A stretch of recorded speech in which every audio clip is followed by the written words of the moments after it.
Pemirsa, pemilihan Gibran sebagai cawapres pendamping Prabowo Subianto seakan-akan ingin mengunci dukungan Presiden Joko Widodo. Banyak yang meragukan komitmen netralitas Presiden karena sebagai orang tua sangat wajar bila Joko Widodo melakukan berbagai cara untuk mewujudkan ambisi putra sulungnya.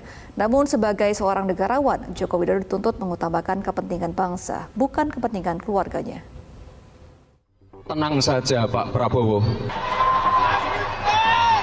Tenang saja Pak, saya sudah ada di sini.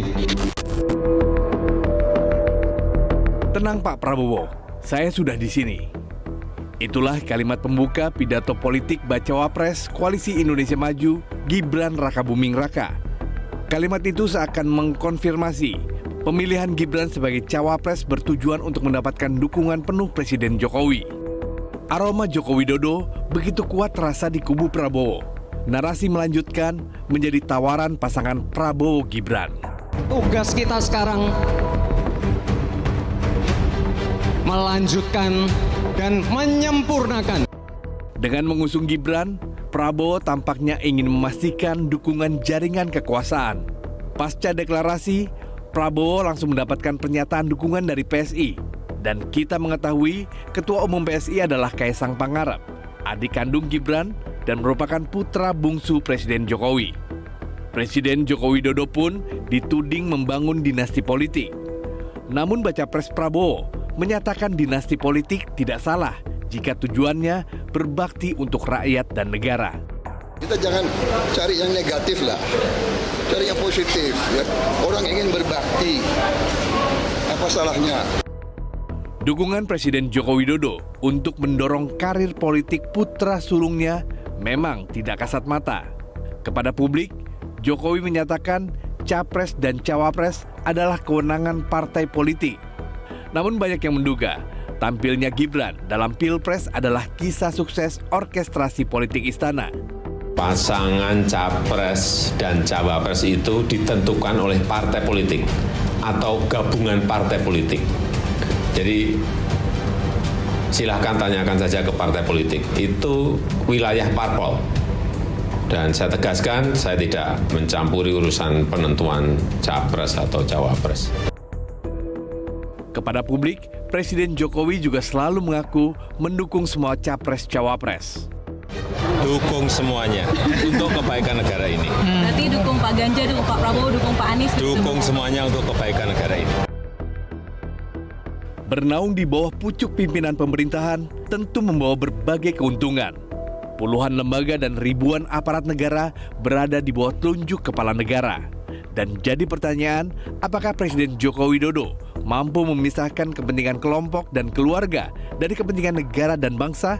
Jangan sampai narasi intelijen digunakan untuk mengetahui dapur parpol terulang kembali. Informasi yang saya terima komplit. Dari intelijen saya ada BIN, dari intelijen di Polri ada BIK, dari intelijen di TNI saya punya BAIS.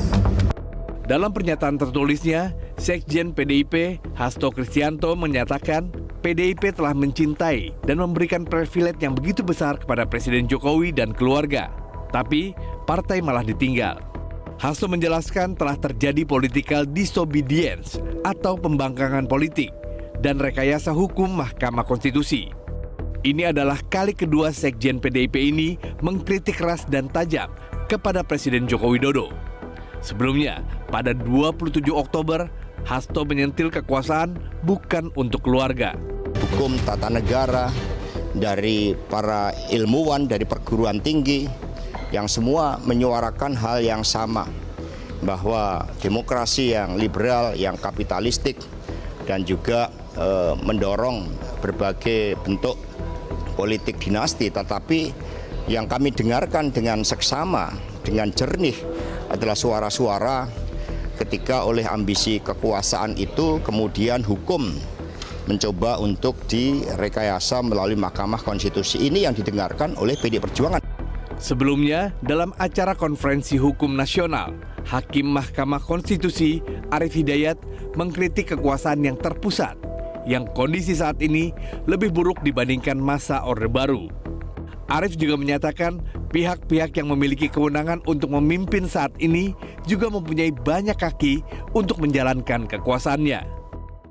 Bayangkan Bapak Ibu sekalian, di era Soeharto, era rezim Orde Baru atau Orde Lama pun, itu tidak ada kekuatan yang terpusat di tangan-tangan tertentu. Kita lihat misalnya, masih ada pembagian berdasarkan yang paling kuno teorinya trias politika. Tapi sekarang Bapak Ibu sekalian, sistem ketatanegaraan dan sistem bernegara Indonesia, coba bayangkan.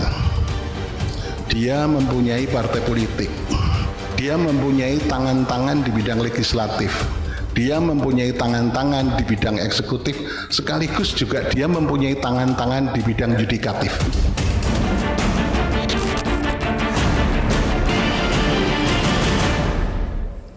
Jelajahi cara baru mendapatkan informasi. Download Metro TV Extend sekarang.